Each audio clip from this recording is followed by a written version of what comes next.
Yura stood at the observation window of the diplomatic cruiser Gentle Accord and watched the stars pass by. She had been stationed on this ship for 3 cycles now, working as an ambassador for the Velith Dominion. It was good work. Important work. She met species from across the galaxy and helped them solve their problems through words, instead of weapons. The Velith were known for their wisdom and calm nature. They had 4 arms, smooth blue skin, and 2 hearts that beat in perfect rhythm. Yura was proud of her people. They had built their civilization through intelligence and patience, not through violence and blood. She turned away from the window and walked down the corridor toward the common area. The ship was home to diplomats from 12 different species. They ate together, worked together, and sometimes argued together. But they never fought. Fighting was for primitive species who had not yet learned better ways. In the common area, she found her usual seat near the food stations. A reptilian named Voss sat across from her. He was from the Keth Republic, a species known for their thick scales and sharp claws. Despite his dangerous appearance, Voss was actually quite friendly. He enjoyed gossip and always knew the latest news from every corner of the ship. "Did you hear?" Voss asked, leaning forward with excitement in his yellow eyes. "The human delegation arrived this morning." Yura made a sound of disinterest. "I heard. 3 of them, yes?" "A small group. Small but important," Voss said. "The Galactic Union wants them involved in more diplomatic missions. They say humans are good at finding solutions that others miss." Yura picked up her food container and began to eat. The humans were a young species. They had only been part of the galactic community for about 50 years. Before that, they had been alone on their small blue planet, fighting among themselves and dreaming of the stars. "I do not understand the fascination with them," Yura said. "They are unremarkable. No natural weapons. No armor. They cannot see in the dark or breathe underwater. They heal slowly and die easily." Voss made a strained rumbling sound in his throat. It was his way of showing disagreement. "You have not spent much time with humans, have you?"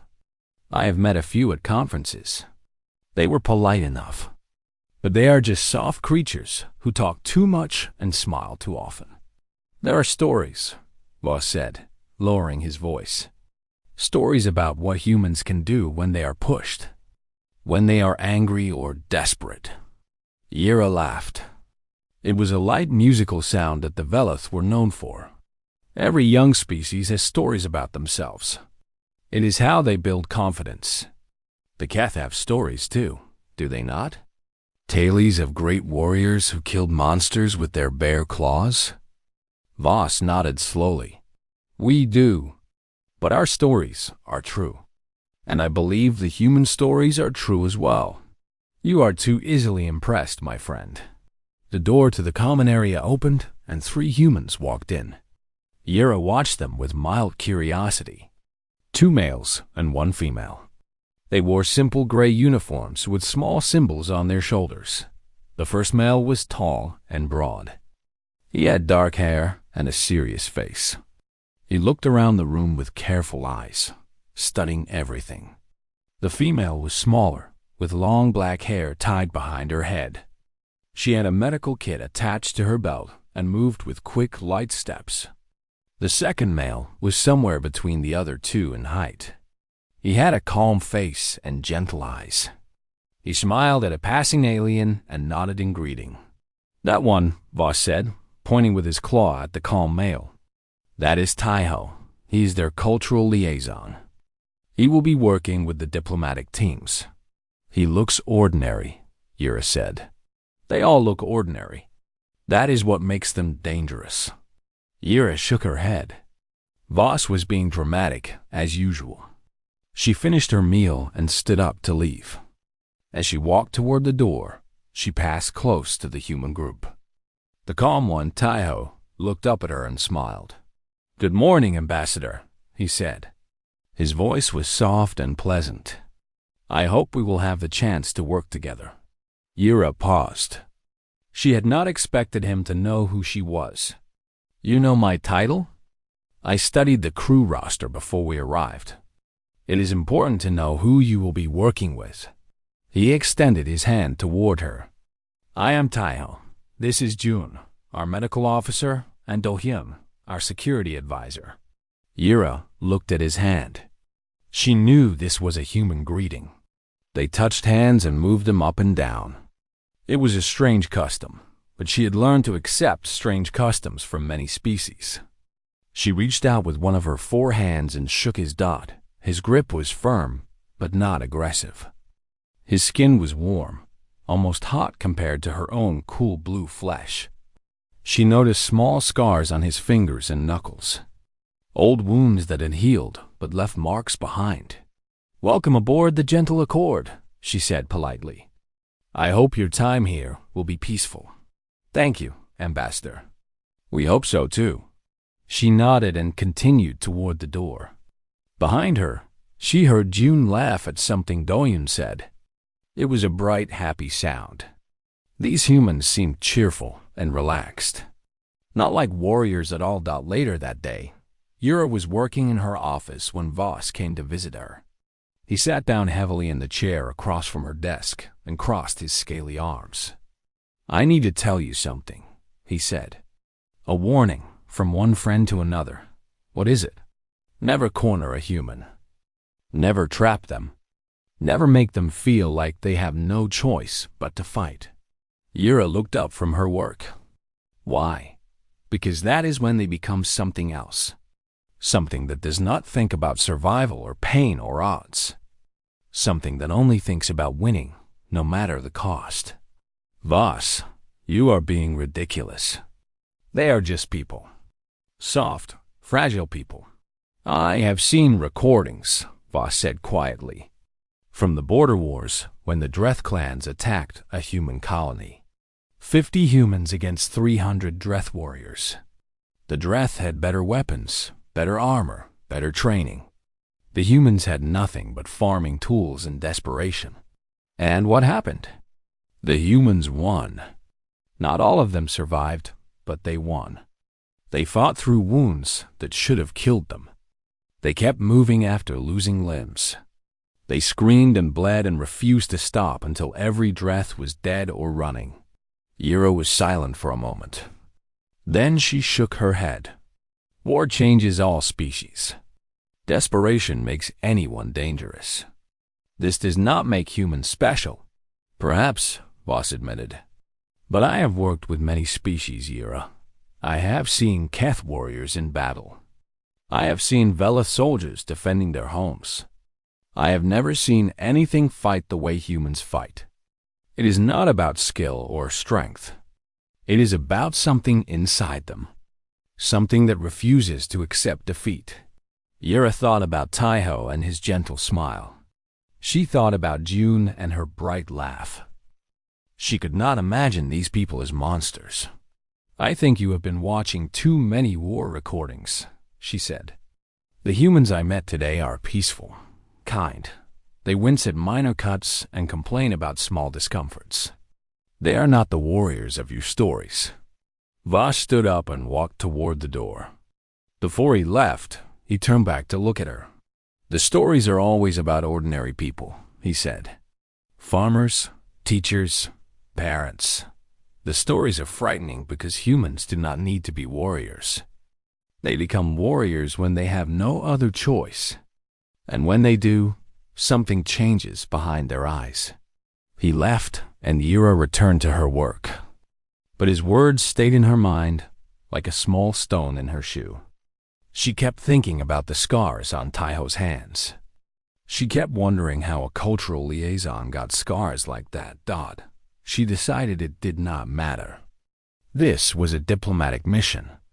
There would be no fighting, no desperation, no need for anyone to become a monster. The stories were just stories, and Voss was just a romantic who believed in legends. She was certain of this. Completely certain. She was wrong. The mission briefing took place in the main conference room of the Gentle Accord. Representatives from 6 species sat around the long curved table, their faces serious and focused. On the main screen, images of a gray moon covered in rocky mountains and deep valleys filled the display. Callus 7, announced the mission commander. A tall insectoid named Threx. A border moon claimed by 2 factions. The Dreth clan say it belongs to them by ancient right. The Iron Sovereignty says they discovered it first and have been mining there for 3 generations. Both sides have weapons. Both sides have soldiers. And both sides are tired of talking. Yira studied the images carefully. She had read the reports. The situation on Callus 7 was dangerous but not hopeless. Both factions wanted peace, or at least their leaders did. The problem was trust. Neither side believed the other would keep their promises. Our job is simple, Threx continued. We go down to the surface. We meet with both factions. We help them find a solution that everyone can accept. We do not take sides. We do not make judgments. We listen, we suggest, we mediate. What about security? Asked Oyun, the human security advisor. His voice was calm but serious. The reports mention extremist groups on both sides. People who do not want peace. Threx nodded his large head. There are always such people. We will have local security forces protecting the compound. The Galactic Union has also sent a small peacekeeping unit. They will be stationed nearby in case of emergency. In case of emergency, Do-hyun repeated. He did not sound satisfied, but he did not argue. The briefing continued for another hour. Details about the factions, their history, their grievances. Maps of the diplomatic compound and the surrounding area. Schedules, protocols, emergency procedures. Yura took careful notes and asked smart questions. This was what she was good at. This was her purpose. When the meeting ended, she gathered her materials and walked toward the door. Taiho caught up with her in the corridor. Ambassador Yura, he said. Do you have a moment? She stopped and turned to face him. Of course. What do you need? I wanted to introduce myself properly. We will be working closely together on the surface, and I believe it is important to understand each other. Yura considered this. It was a reasonable request. Very well. Walk with me. They moved through the corridors together, passing crew members from many different species. Taiho walked beside her with relaxed steps, his hands clasped behind his back. He seemed comfortable on the ship, as if he had spent years traveling among the stars. How long have you been a cultural liaison? Yura asked. 7 years. Before that, I was a teacher. Before that, I was a soldier. Yura glanced at him. A soldier? Many humans serve in our military when they are young. It is common on our world. Some stay for their whole lives. Others, like me, choose different paths. Why did you leave? Taiho was quiet for a moment. I saw things that made me want to prevent conflict rather than participate in it. I realized that words can solve problems that weapons cannot. So I learned new skills, languages, customs, psychology. I learned how to listen instead of how to fight. They reached the observation deck, and Yura stopped to look out at the stars. Taiho stood beside her, his reflection visible in the glass. You seem very peaceful for a former soldier, she said. He smiled. Most soldiers are peaceful. We understand the cost of violence better than anyone. That is why we work so hard to avoid it. Yura thought about this. It was not what she had expected. In her experience, warriors were proud of their strength. They wanted to prove themselves in battle. But Taiho spoke about fighting the way a doctor might speak about disease. Something to be prevented and cured, not celebrated. Tell me about your people, Taiho said. The Velith. I have read the official documents, but documents never tell the whole story. Yura was surprised by the question. Most species only cared about themselves. They asked about Veloth resources, Veloth technology, Veloth territory. Few asked about Veloth hearts and minds. "We are a calm people," she said slowly. "We believe in patience and wisdom. We do not rush to judgment. We do not rush to anger. Our two hearts beat slowly, and our thoughts move even slower. But when we make a decision, we are certain of it." That sounds peaceful. It is. It is. We have not fought a war in over 1,000 years. We solved our conflicts through discussion and compromise. We believe that violence is the failure of intelligence. Taiho nodded. "A beautiful philosophy. I hope you are right. You doubt it?" He turned to look at her directly. His eyes were dark and deep, like pools of still water. "I think violence is sometimes the only answer when the other side refuses to listen. I think there are moments when no amount of wisdom can stop a blade from falling. In those moments, you must choose. Accept the blade or raise your own." Yira felt a small chill run through her body. For just a second, she saw something behind his gentle expression. Something hard and cold, like iron wrapped in silk. Then it was gone, and he was smiling again. "But those moments are rare," he said. "And our job is to make sure they never happen at all." The shuttle to Calith 7 departed the next morning. Yura sat in the passenger section with 5 other diplomats, including Taiho and June. The human medical officer was checking her equipment, organizing bandages and medicines with practiced hands. "Expecting trouble?" Yura asked her. June looked up and smiled. "Always. I have learned that hope for the best, prepare for the worst is a good rule, a pessimistic view, a realistic one. I have seen too many peaceful missions become dangerous. It only takes one angry person with a weapon to change everything." The shuttle shook as it entered the atmosphere of Calith 7. Through the small window, Yura could see the gray surface approaching. Mountains rose like broken teeth from the rocky ground. The sky was the color of ash. "It looks dead," she observed. "There is life beneath the surface," Taiho said. "Underground rivers and caves. The mining operations follow the water. Both factions have built their cities in the depths." The shuttle landed at the diplomatic compound, a collection of white dome buildings surrounded by security fences. Local guards from both factions stood at their posts, eyeing each other with suspicion. It was not a promising start. Over the next 2 days, the negotiations proceeded slowly. Representatives from the Dreth clans and the Iron Sovereignty sat on opposite sides of the conference room and argued about history, resources, and respect. They agreed on nothing. Every proposal was rejected. Every compromise was refused. Ira worked tirelessly. She met with both sides separately, trying to understand their true concerns. She discovered that the conflict was not really about the moon or the mines. It was about pride.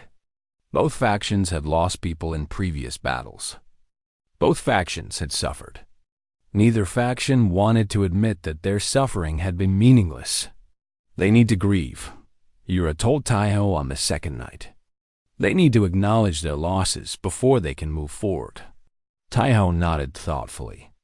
A memorial, perhaps. A place where both sides can honor their dead together. Yes, something like that. On the third day, Yura proposed the idea to both factions. For the first time, she saw something other than anger in their eyes. She saw consideration. She saw hope. "This might work," the Dreth leader said slowly. "We will discuss it." The Iron Sovereignty representative agreed. That evening, the compound was almost cheerful. Diplomats from all species shared a meal together. June hummed a soft melody while she ate. Taiho told a funny story about his first diplomatic mission that made everyone laugh. Even the local guards seemed more relaxed. Yira sat at the table and felt satisfied. This was why she did this work. This was the power of words and patience. Violence was never necessary when people were willing to listen. She went to bed that night feeling hopeful. At midnight, the first explosion destroyed the eastern wing of the compound. Yura woke to the sound of screaming and the smell of smoke. Emergency lights flickered red in her quarters. Her door was blocked by fallen debris. She pushed against it with all four arms, but it would not move. Another explosion shook the building. She heard weapons fire in the distance. Plasma bolts and projectile guns mixed with shouts and cries of pain. Using all her strength, she managed to create a small gap in the debris. She squeezed through it, tearing her clothing and cutting her blue skin. The corridor outside was filled with smoke and chaos. "Ambassador!" a voice called out. She turned and saw Taiho running toward her. Behind him was Yoon, carrying her medical kit. Their faces were grim and focused. "We need to move," Taiho said. "The eastern wing is gone. Attackers are moving through the compound." "What happened?" "Extremists. They do not want peace." He grabbed her arm and pulled her forward. They ran through the burning corridors, stepping over bodies and broken walls. Yura saw dead guards from both factions. She saw dead diplomats. She saw blood on the floor and fear on every face. They reached a storage bay near the western edge of the compound. Inside, they found a wounded Velith guard named Orth. He had been shot in the chest and was struggling to breathe. June immediately knelt beside him and began treating his wound. "The damage is serious, but I can stabilize him.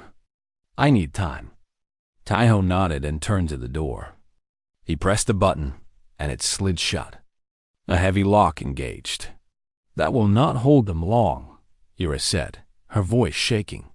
"We need to call for help. Communications are down." The storage bay was small and cold. Metal walls surrounded them on all sides.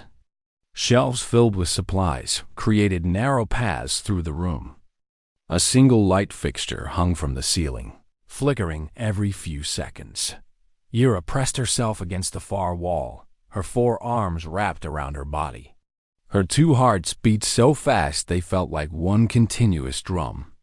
She had never been this afraid in her entire life. June worked on Orth with steady hands. She had cut open his uniform and was applying something to his chest wound. A thin blue gel that spread across the injury and hardened into a protective layer. The Velith guard groaned in pain but did not wake. "Will he survive?" Yura asked. Her voice came out as a whisper. "If we get him to a proper medical facility within 2 hours, yes. If not..." June did not finish the sentence. She did not need to. Another heavy impact shook the door. The metal bent inward slightly.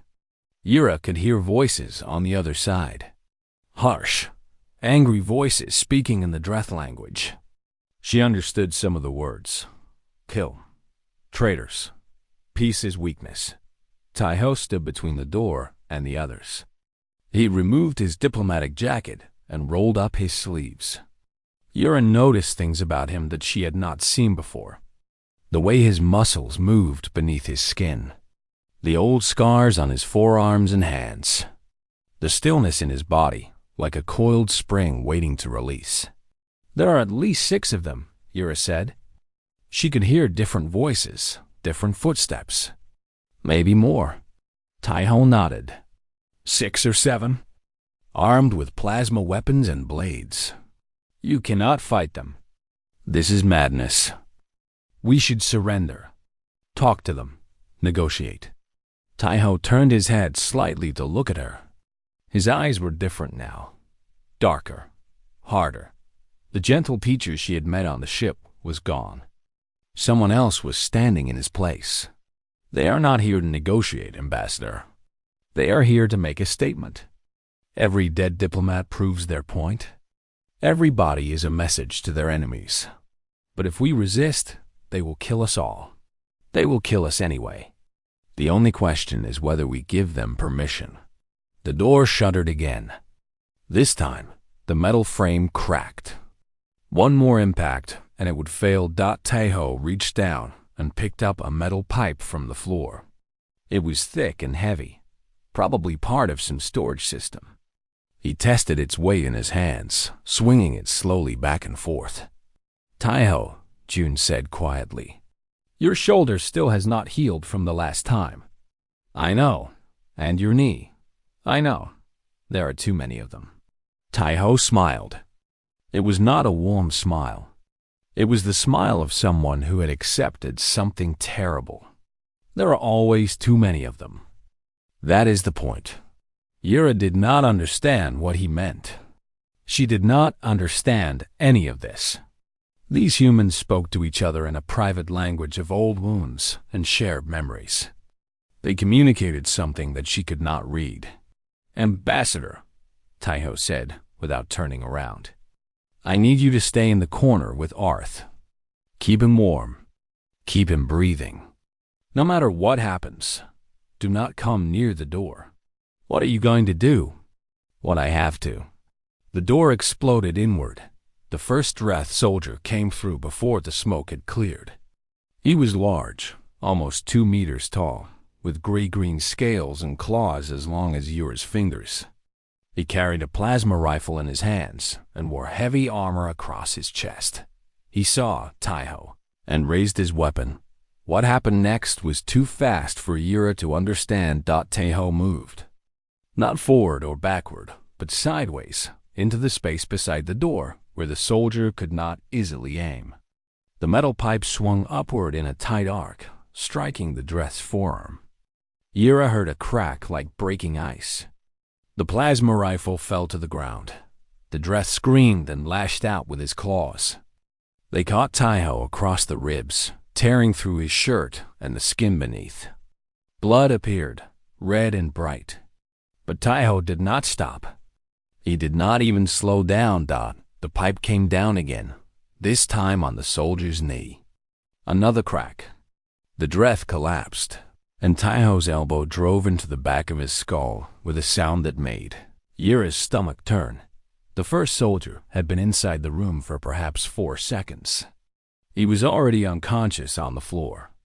The second soldier rushed in, firing his plasma pistol wildly. A bolt of superheated energy grazed Taiho's left shoulder. Yura smelled burning flesh. She heard herself scream, but Taiho was already moving again.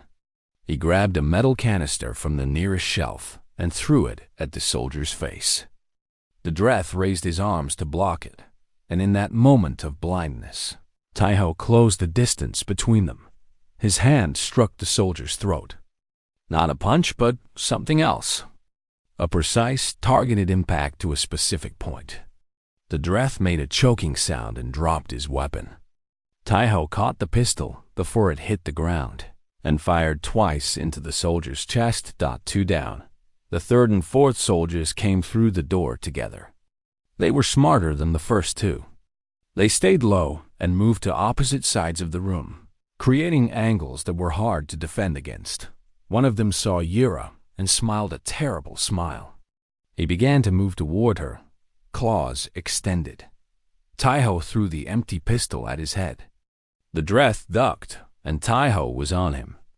They crashed into a shelf, scattering supplies across the floor.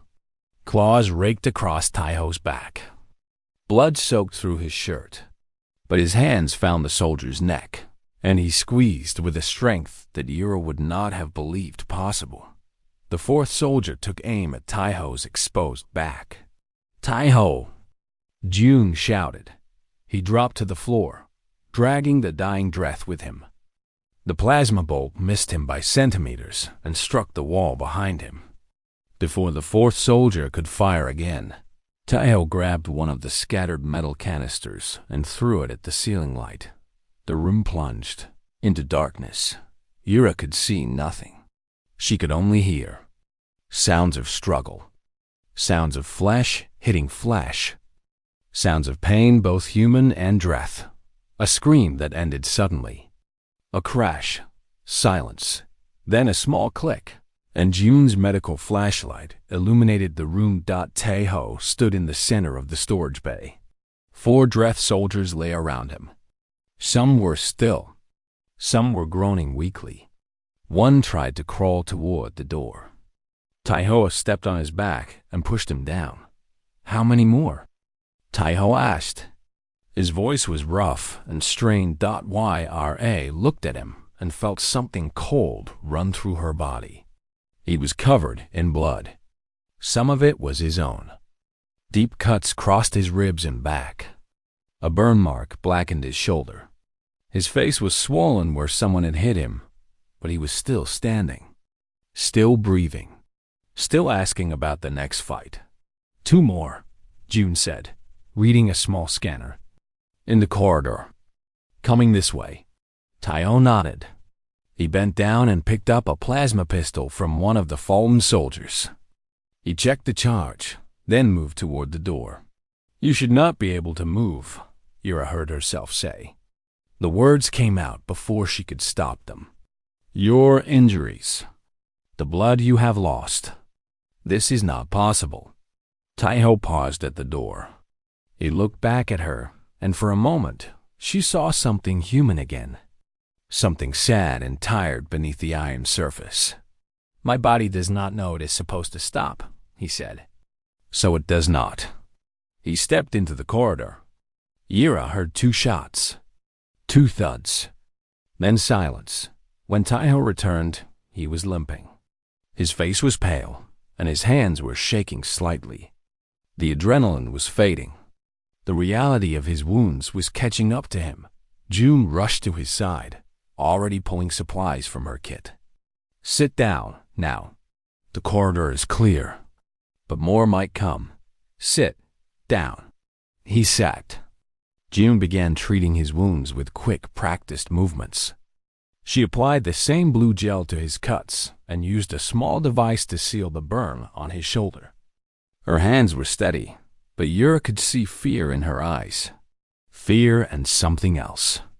Pride, perhaps. "You idiot," June muttered. "You absolute idiot. You are not supposed to do this anymore. You promised." "I know." Taiho winced as she worked on his ribs. "But there was no one else. There is never anyone else. That is always your excuse." "It is not an excuse. It is the truth." Yura stood frozen in the corner, unable to move. She looked at the bodies on the floor. She looked at the blood on the walls. She looked at the human man who had just fought 6 armed soldiers with his bare hands and a metal pipe. She thought about all the stories she had dismissed, all the legends she had laughed at, all the warnings she had ignored. Voss had tried to tell her. Never corner a human. Never make them feel like they have no choice but to fight. Now she understood why.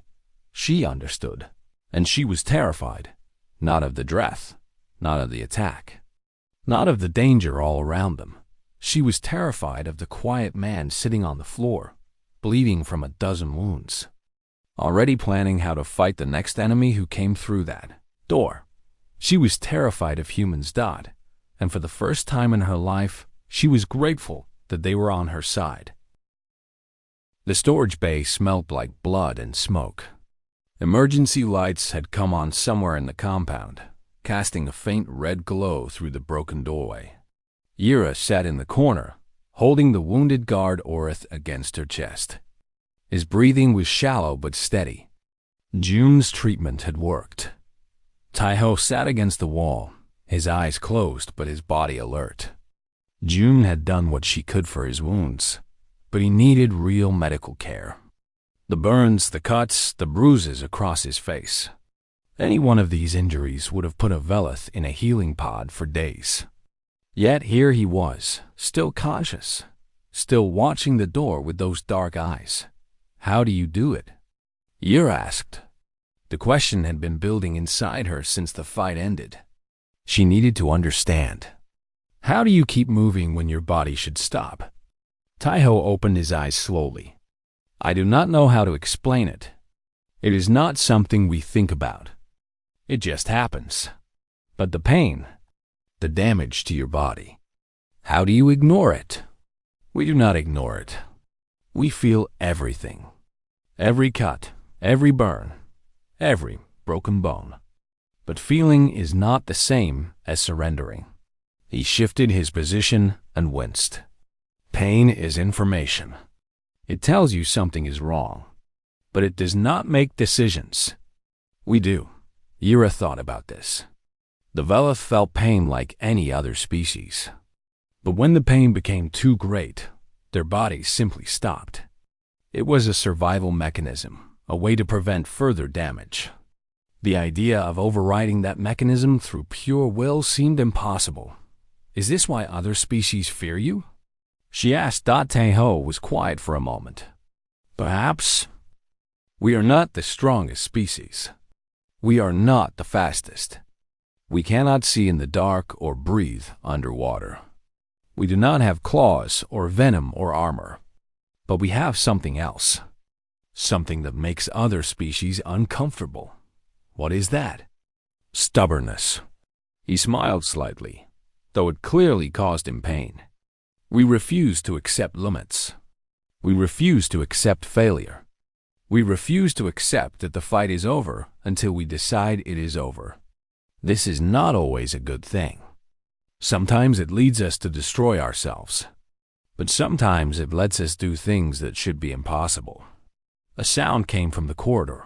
Footsteps, many of them. Heavy and fast. Taeho was on his feet before Ura could blink. He grabbed the plasma pistol and moved toward the door, his body low and ready. More attackers? June asked, reaching for her medical kit. No. Taeho relaxed slightly. These footsteps are organized. Military formation. The peacekeepers. A moment later, armored soldiers appeared in the doorway. They wore the blue and silver colors of the Galactic Union, and their weapons were raised and ready. When they saw Taeho standing there, covered in blood and holding a pistol, they hesitated. "Hold your fire," a commanding voice called out. A tall female soldier pushed to the front of the group. She looked at Taeho, then at the bodies on the floor, then back at Taeho. What happened here? 6 attackers. They tried to kill the ambassadors. I stopped them. The commander looked around the room again. She counted the bodies. She saw the metal pipe on the floor, the scattered supplies, the blood on the walls. Her eyes widened slightly. You did this alone? There was no one else available. The commander was silent for a long moment. Yura saw something in her expression. Not fear exactly, but a kind of cautious respect.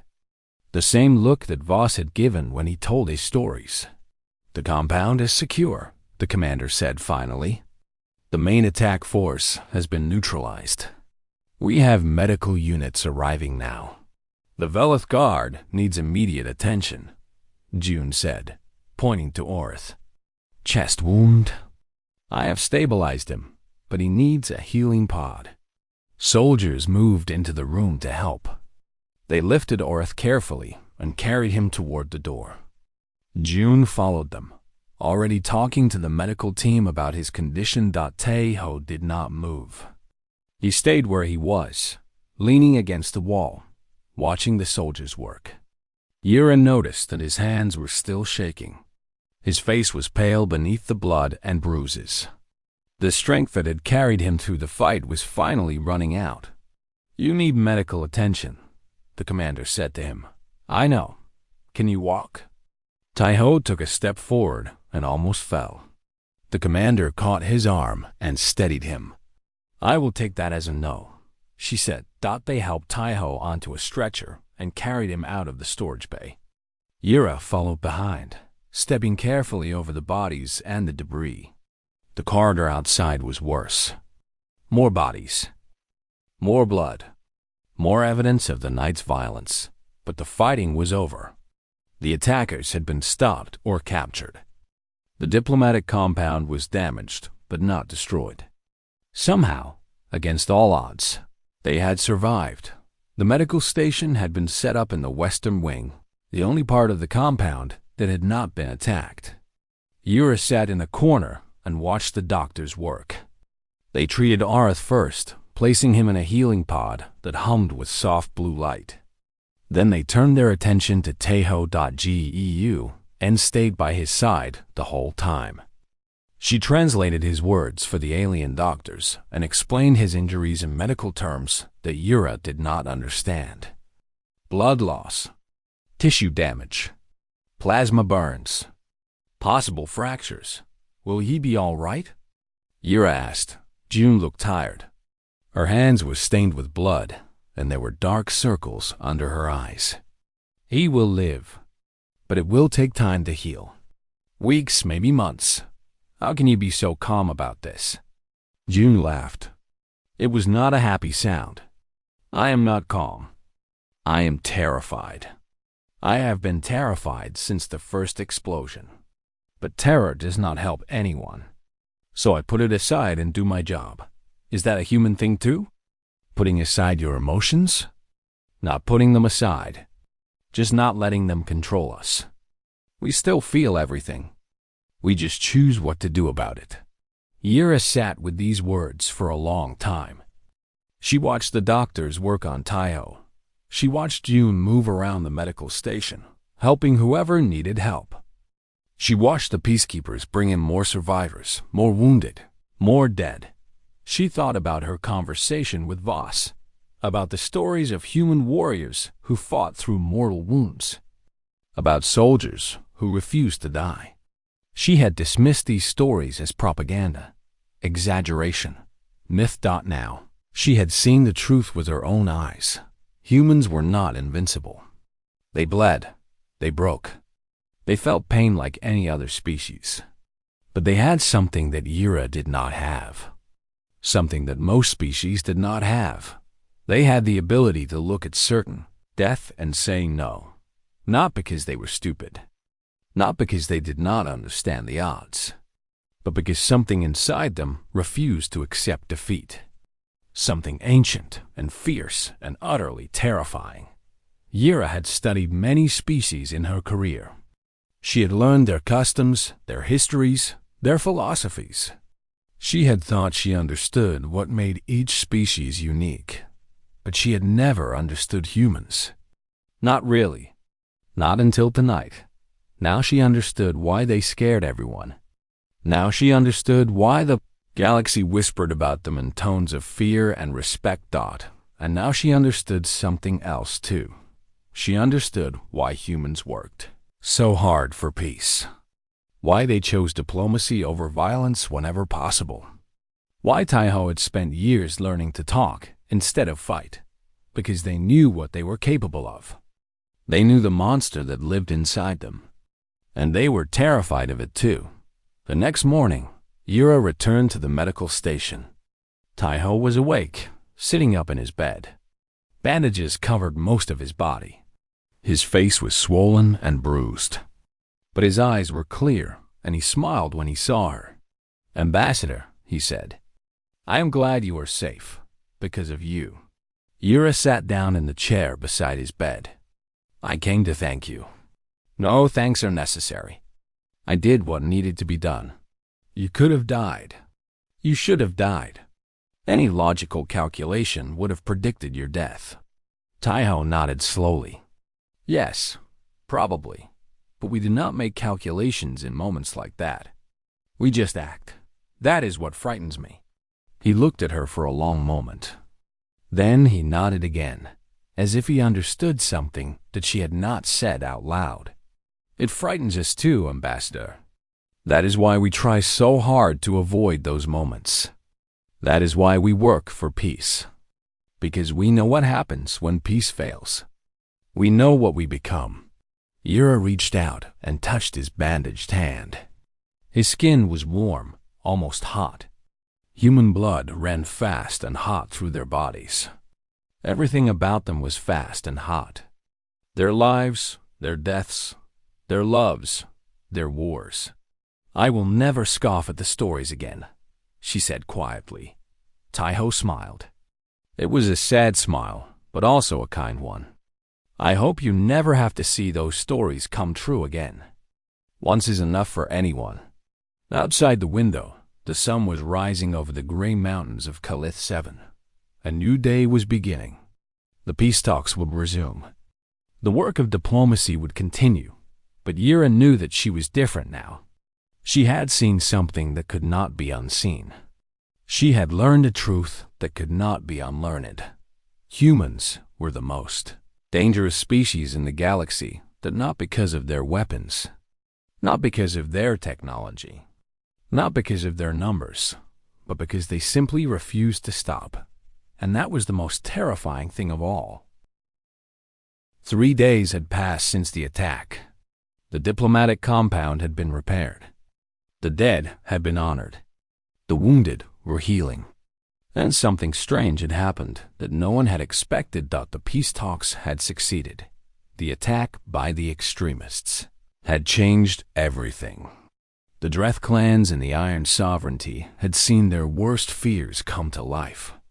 They had seen what happened when hate won. They had seen the blood and the bodies and the burning buildings. And they had decided together that they did not want to see it again. The memorial that Yura had proposed was approved. A place where both sides could honor their dead. A place where old enemies could become new friends. It would be built in the center of Calaith 7 on neutral ground, where anyone could visit. Yura should have been proud.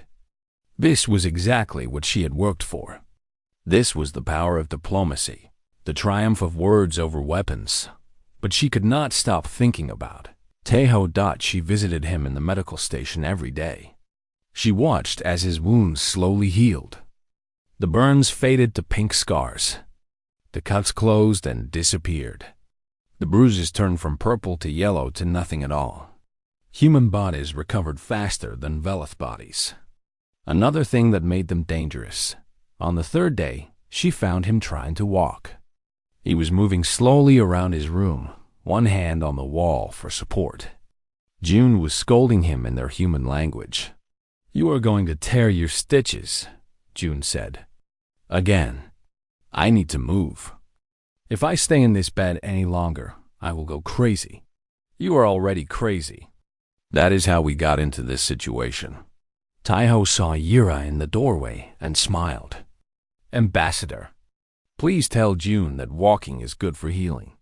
"I am not a doctor," Yura said. "But I suspect June knows more about human bodies than I do." "She does. She just enjoys watching me suffer." June made a frustrated sound and threw her hands in the air. "Fine, walk, fall down. Bleed everywhere. See if I care." She stormed out of the room, but Yura saw the small smile on her face. These humans argued like old friends. Perhaps they were. Taiho made his way to a chair and sat down carefully. He was still weak, but he was getting stronger every day. Soon he would be back on his feet, back to his gentle smiles and careful words. Back to being the peaceful diplomat who solved problems with conversation instead of violence. But Yura would never forget what she had seen. She would never forget the way he had changed in that storage bay. The way his eyes had gone cold and hard. The way he had moved through those soldiers like a force of nature. "I have been thinking," she said, sitting down across from him, "about what you told me, about humans and peace. Yes? You said that humans work for peace because you know what you become when peace fails. I have been wondering about that. Do all humans have this monster inside them?" Taiho was quiet for a moment. He looked out the window at the gray mountains. When he spoke, his voice was thoughtful and slow. "I do not like the word monster. Monsters are evil. What we have is not evil. It is survival. It is a part of our nature that kept our ancestors alive when everything was trying to kill them. But it is dangerous. Yes, very dangerous. That is why we work so hard to control it. That is why we have rules and laws and societies. We know what happens when we lose control. We have seen it many times in our history. Wars that killed millions. Violence that destroyed civilizations. We are not proud of those things." Yura leaned forward. "Then, why do you keep it? Why not find a way to remove it? Your doctors can do amazing things. Surely they could change your biology, Taiho shook his head. Some have suggested that, but most of us reject the idea. The thing that makes us dangerous is also the thing that makes us survive. It is what lets us explore space and build new worlds. It is what lets us face impossible challenges and refuse to give up. If we removed it, we would not be human anymore. So you choose to live with the danger. We choose to live with ourselves. All of ourselves. The good and the bad. The peaceful teacher and the violent warrior. They are the same person. I am both things at once. Yura thought about this for a long time. She thought about the Velith, who had removed violence from their nature over thousands of years of careful breeding. They were peaceful now, safe, calm, but they were also weak. They could not defend themselves. They relied on other species to protect them. When danger came, they could only hide and hope for rescue. Humans could not be conquered. Not because they were stronger than everyone else, but because they would never stop fighting. They would never surrender. They would never accept defeat. Even when defeat was certain, it was terrifying. But it was also beautiful in a strange way. Thank you, Yura said finally, for saving my life, for saving Orth. For everything, you do not need to thank me. I know, but I want to. Taiho smiled. It was his usual smile now, warm and gentle. The monster was back in its cage, hidden behind soft eyes and kind words. Yura stood up to leave. At the door, she paused and looked back. I have one more question, she said. When you were fighting those soldiers, when you were injured and outnumbered and facing certain death, what were you thinking? Taiho considered the question carefully. I was thinking about you, about June and Orth, about the people who were depending on me. I was thinking that they would die if I stopped fighting. So I could not stop? That is all? That is all. Humans are simple in some ways. When someone we care about is in danger, everything else disappears. There is only the threat and the need to stop it. Nothing else matters. Yura nodded slowly. She understood now. Humans did not fight because they enjoyed violence. They fought because they loved. They fought because they cared.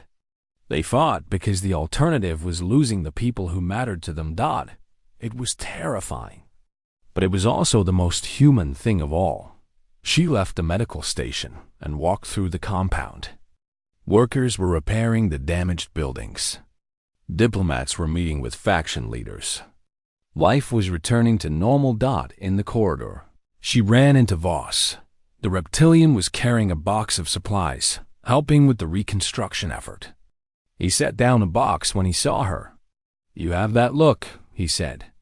The one everyone gets after they see a human in combat. Yura smiled. You warned me. I should have listened. No one listens. Not until they see it for themselves. He picked up the box again. How's Taiho? Healing. He will be fine. Good. He is a good man. I am glad he was there. Yura watched Voss walk away. Then she continued on her path, through the compound and out into the gray light of KALETH-7. The piece was holding. The memorial was being built. The mission had been a success. Everything that mattered had worked out in the end. But Yura knew that she would never forget this experience. She would never forget the night when the lights went out and the monsters came through the door. She would never forget the sight of a small human man standing alone against impossible odds. And she would never, ever scoff at the stories again. She returned to the General Accord a week later. The ship was quiet and peaceful, just as it had always been. But something had changed for Yura. She saw the humans differently now. Taiho walked beside her through the corridors, recovered from his wounds. He was telling a funny story about a diplomatic incident that had happened years ago. Something about a misunderstood greeting and a very offended alien dignitary. June was laughing behind them, her bright voice echoing off the metal walls. They looked normal, Ordinary, harmless. But Yura knew the truth now. She knew what lived beneath those gentle smiles and soft voices. She knew the fire that burned in human hearts. She knew the iron will that refused to break. She knew. And she was glad, because somewhere out in the dark between the stars, there were things that wanted to hurt the innocent. There were monsters and tyrants and empires built on blood. And now Yura knew that humans would fight them, not because they wanted to, not because they enjoyed violence, but because they simply could not accept a universe where evil was allowed to win. That was the truth behind all the stories. That was the secret that made the galaxy whisper about. Humans in tones of fear and respect. They were not warriors because of what they were. They were warriors because of what they refused to let happen. And that made them the most dangerous. Friends in the universe. Yura smiled and walked on, surrounded by humans who would kill and die for her without hesitation. She had never felt safer in her life.